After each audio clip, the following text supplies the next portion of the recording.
waxa kaloon in yar idinka warramayaa qiso dhex martay laba ruux mid waa mid caasiya waa qiso aad iga cajaa'ibisay mid waa nin caasiya qur'aankana aad u yaqaan iyo gabadh cafiifada oo iyana qur'aanka aad u taqaan waxaad arkaysaa aayadda qur'aanka ee ilaahay odhanaya yudilu bihi man yashaau wayahdi bihi man yashaa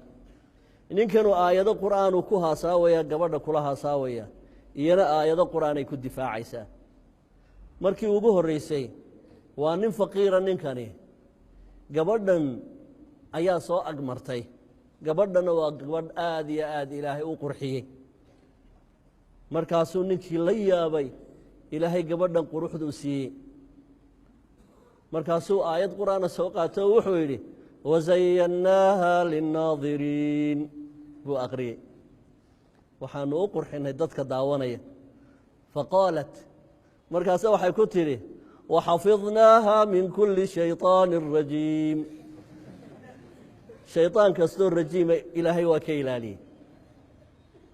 markaasuu yidhi bal hiya fitnat walaakina akarahum laa yaclamuun imtixaan baa tahay dadka qaarkood ma garanayaane fitna adduunka lagu keenay markaasay ku tidhi waataquu fitnatan laa tusiibanna aladiina dalamuu minkum khaasa haddaad fitno ii dareemayso dee iska badbaadiyo iska ilaali markaasaa wuxuu haddana yidhi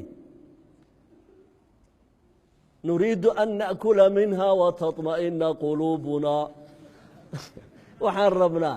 inaan wax yar ka dhadhamino si niyaddayadan kacday aa u yaro xasisho markaasaa waxay ku tidhi lan tanaalu lbira xataa tunfiquu mima tuxibuun meherkeen dee adduun baa lagaa rabaa imeherso oo adduun lan tanaalu lbira xataa tunfiquu mima tuxibuun markaasaa wuxuu yidhi wain kaana duu cusra haddaan waxbaba haynin maxaa la yeelaya wain kaana duu cusra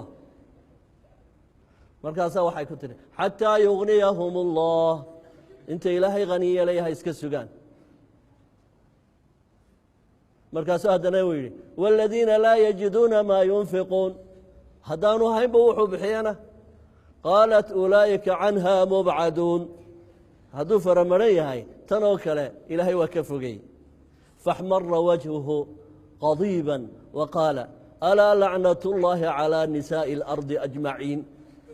ilaahay lacnadiisu dumarka dunidao dhan ha ku dhacdo faajaabatu lidakari midlu xadi اlunhayayn ayay iyana ugu jawaabtay marka waa laba ruux way sheekaysanayaan waaxid wuxuu ku asaawayaa qur-aankii midna qur-aankii buu isku difaacaya labadaasba dee way halkay kala joogaan waa dareemaysaa marka qisaska horta ku saabsan dadkan saalixiinta ah ee ilaahay ka dhowray macaasida aad bay u badan tahay oo haddaynu caawo o dhan ka sheekeeya isnidhaahno ee ka dhammaan mayno waxayse aan intaa u soo qaatay